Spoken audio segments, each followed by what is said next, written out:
I walked downstairs, still wrapped in the old lace robe my mother had given me years ago. It was soft, delicate, the last thing of hers that still carried a faint trace of her perfume. My dad's eyes lifted from the couch as I entered. For a moment, his gaze lingered, not in a way that unsettled me, but in that quiet, distant way grief sometimes makes people stare, as if time itself has forgotten how to move forward.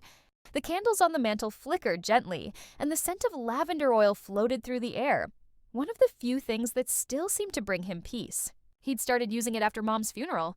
For a long second, neither of us said a word. The house felt both full and empty all at once. Before we go any further, I need to say this. The story you're about to hear is not one of forbidden love. It's about grief, confusion, and the fragile ways families break apart and somehow find their way back.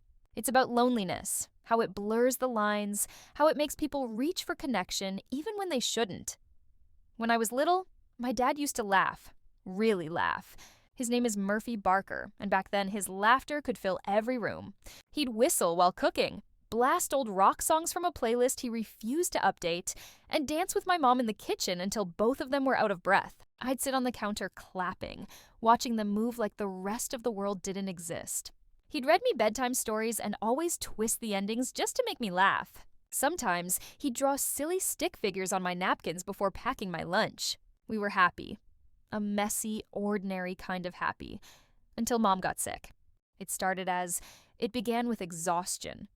First just tiredness, then tests, then treatments that never seemed to end.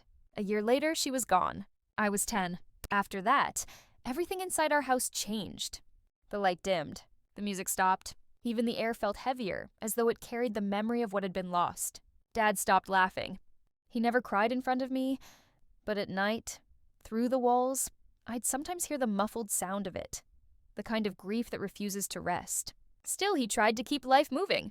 He made breakfast, went to work, folded my laundry like nothing had changed. But everything had. He became quieter, distant, a man trying to survive inside his own silence. When I reached my teens, I learned how to fill that silence. I joined every club, every sport, every activity that kept me away from home, debate team, cheer practice, late study groups. My days were packed so tightly I could barely breathe, and that was exactly what I wanted. I didn't want to feel.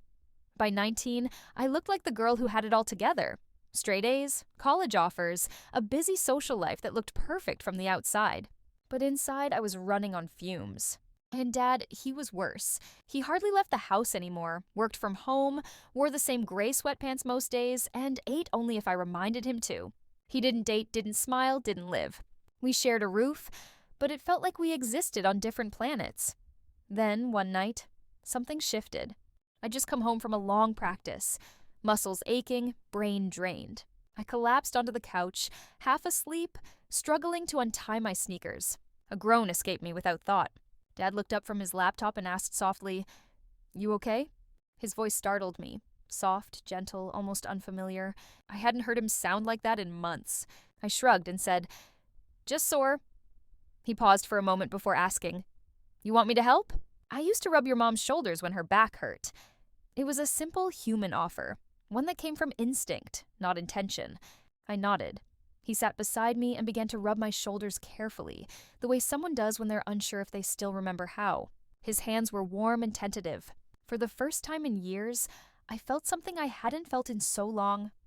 Connection. Not comfort in the ordinary sense, but the quiet awareness of being seen again. It wasn't strange or uneasy. It was presence. For those 10 minutes, we weren't two broken pieces of a family. We were just two people remembering what care felt like. The days that followed felt lighter. We talked more. Small things like groceries, work, my classes. Then, after another long and draining day, he asked again if my shoulders hurt. I said yes. It became our quiet ritual. Mondays, Wednesdays, Fridays.